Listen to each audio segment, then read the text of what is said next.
Hey everybody, hope you guys are healthy and safe. I just picked up today the new Huawei MateBook X Pro. So this is Huawei's 2020 edition of its MateBook X series of laptops. I've been covering this laptop line since 2017 actually. So this year's model does not get a major design overhaul from the one I covered last year, the 2019 model. That one I covered when I was in Barcelona, I think. And it is the best looking laptop on the market today. I just reviewed the MacBook Pro 13-inch and I really like it because I edit videos, so I need it for Final Cut Pro. But every time I look at these bezels here, slightly annoys me because I know there's a machine out there with much better bezels.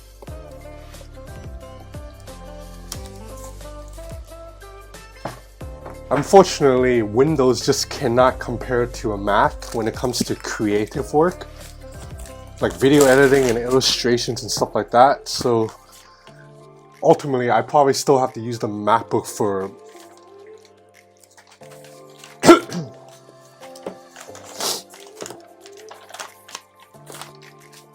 So this machine runs Windows 10 and it runs on Intel's 10th gen i7, I believe. Yeah, Intel i7 10510U with an NVIDIA MX250, 16 gigs of RAM, 1 terabyte of storage. So these are pretty top of the line specs for this machine already. Keep in mind this machine, it's still somewhat like not at the prices range for a laptop. It's not like a MacBook where if you spec it out, it goes up to like $3,000 US. But definitely, if you're talking about value, you know, a MacBook just cannot compare to anything out in the PC world. But unfortunately, Mac OS is just a little bit better for creative work like video editing, illustration, all that. But damn. Okay, the battery on this PC is a little bit low. So this has already been set up before I picked it up, but yeah. Check out how small the bezels are. Alright guys, I'm back. I've set up the MateBook X Pro and I have it here side by side with the Apple MacBook Pro 13-inch. So both of these they came around the same time. The Huawei device hit the market about like 2 months before, but they're both 2020 devices running 10th gen Intel i7 chip. And the biggest difference, as you can see right off the bat, are the bezel sizes between the two screens. Huawei screen is also a little bit higher resolution at 3000 by 2000, so that's a PPI of 206. But to be honest, in terms of resolution, I don't really see a difference. The only difference I see are the bezels. I mean, they're drastic, and a lot of people are gonna say you're superficial to care about bezels so much, but no. Not only do they look better, you get practical benefits of it because you're getting a larger screen in a device that's basically the exact same footprint. The MacBook's slightly smaller by a little bit, but the MateBook is actually lighter. Another benefit of the Huawei MateBook X Pro is that the screen also supports touchscreen functionality. Whereas on the MacBook Pro, touchscreen does not work, so you have to use a trackpad. To be fair, this is an advantage on paper only because I'd rather use a trackpad than reach over and touch the screen when I'm using a computer. And Apple's trackpad is so good, the best in the industry. Yeah, better than the trackpad here, that I don't think I'll ever really use a touch screen anyway, unless I'm like doing photo editing on this machine and I need to like use a fine point to touch something, which I don't think I'll do because PC ultimately is just not as good at creative work as the MacBook. But outside of that, if you're just using office productivity like typing, this keyboard is still better than Apple's keyboard. Even though this is the fixed MacBook keyboard already, there's still more travel on Huawei's keyboard that I really like. But there's one minor gripe I have with this keyboard is that this is the UK layout. So the difference between the UK layout and US keyboard layout are very similar. The UK has one extra keys and it is right here to the left of L. So right here, the L key is right here, and then you see there's 3 keys before enter. That's not the case in any US keyboard or any other keyboard I've used. On the MacBook, you see the L's right here, and then there's only 2 keys, and then the enter key is right here. Every other keyboard I've ever used in the history of my life. Like this one right here has an L key and 2 keys and an enter. This Dell keyboard here has an L key and then 2 keys and an enter. And you know, Hong Kong for the most part has a lot of British influence because it's a former British colony. But even then, in all my jobs in Hong Kong, I've never had a keyboard with this layout before. This is a very British centric keyboard that I'm just not used to. And then you might think it's minor because one extra key, but no, it shifts the enter key a little bit further right. So then when I'm typing, I've just trained myself to use my pinky to hit the enter key because I'm a really fast touch typer. I average 107 words per minute. So I have been making a lot of mistakes in that I'm trying to hit the enter key, but I'm not hitting the enter key. Instead, I am hitting this key, the pound key or hashtag key, whatever you want to call it now. Now, granted, I guess this is not a flaw. It's just that this machine was built for British people in England. But if you're using this in the US, in Hong Kong, in Japan, in Korea, in China, it's gonna take getting used to because everywhere else in the world uses this American style keyboard. And don't think just because I'm American, I'm like, you know, saying, oh, Americans the way to go. I actually criticize America a lot on my Twitter if you've been following me. I am very angry with the US government right now for attacking protesters who are protesting because US cops killed a black man on camera in broad daylight. Black Lives Matter, by the way.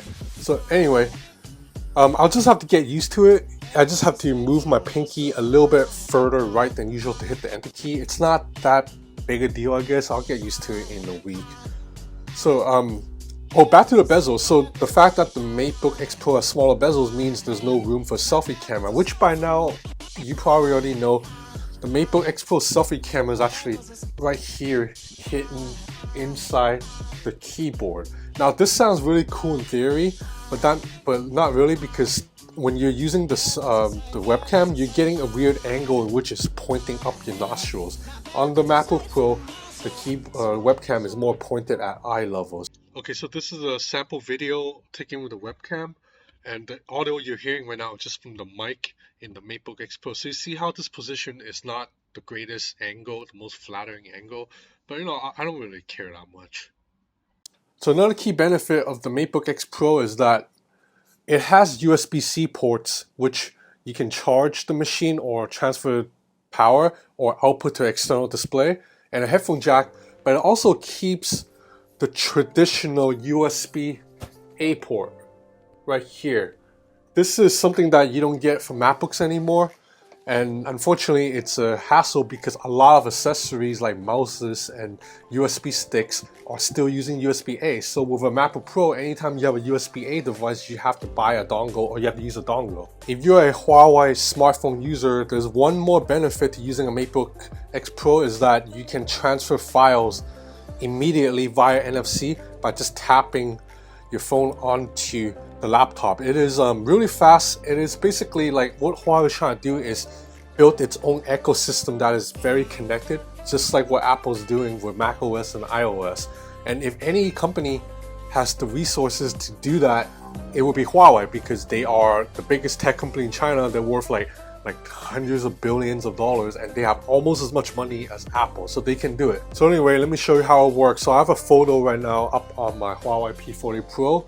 I'm just gonna tap it into the MateBook X Pro. It has to be this corner right here, and you see the photo transfer over immediately. That's just one use. You can also mirror your phone screen onto this laptop by doing the same thing. So this is useful if you are giving a presentation with your Huawei phone and you want to show what you're seeing on the screen on a bigger screen for your colleagues. So in terms of battery life, this machine has a 56 watt-hour battery. I have not used this particular machine long enough to give you assessment of battery life yet, but I've used the previous 2 models of the MateBook X Pro, and I can tell you battery life is really good. You can get a full 8-hour workday if you're just doing productivity work. And charging is really fast too. Earlier when I unboxed this machine, it was down to 6% battery life. I plugged it into a USB-C port for about half an hour, and then now I'm at 37% already. Now one final thing I want to check is speaker audio, because the MateBook X Pro, when it was first introduced in 2017, it actually, one of the specialty was the stereo speaker system. It was like the best speaker system around on a laptop. Since then, I think the MacBook has caught up a little bit because Apple's drastically improved the speakers, but let's give it a test anyway. Okay, so now I have Mad Max Fury Road playing on both the MateBook X Pro and the MacBook Pro. You see how the MateBook X Pro, both of these screens are at max brightness for now, and the MateBook X Pro is slightly brighter. So let's check out the speakers on the MateBook X Pro. We'll go up to 50% and 100%.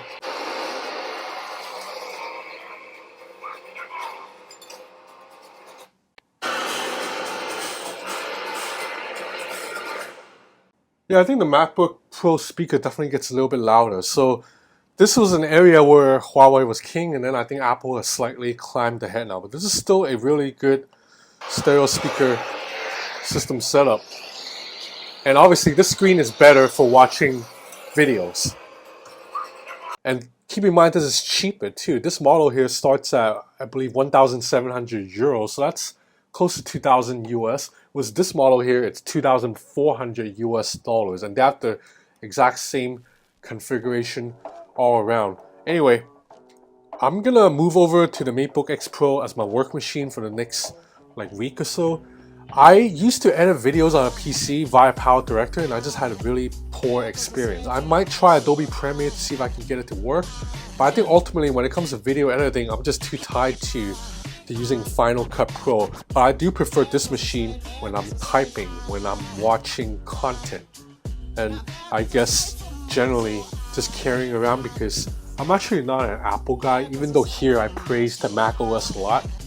For smartphones, I like Android much better, and I use Google apps much more than I use Apple apps. So overall, I'm not tied to Apple's ecosystem at all. I would love to use the MateBook X Pro as my main machine. I just think Microsoft needs to do a little bit better with its software, but that has nothing to do with Huawei. So anyway, that's about it for this first look of the Huawei MateBook X Pro. If you already know you don't want a Mac and you just want a PC, this is definitely a strong contender, because all the Google issue that affects the Huawei phones does not affect this phone at all. For some reason, the US government gave Microsoft the okay to keep working with Huawei, so there are no restrictions with this machine whatsoever. Anyway, so that's it for now. Take care, stay healthy. I'll be back with more videos. I have a lot of stuff coming in. The LG Velvet, Huawei P40 Pro Plus, the Poco phone, and the Vivo X52, the phone with the gimbal. If you're interested, please subscribe to my channel, follow me on Instagram at Ben's Gadget Review. Thanks for watching.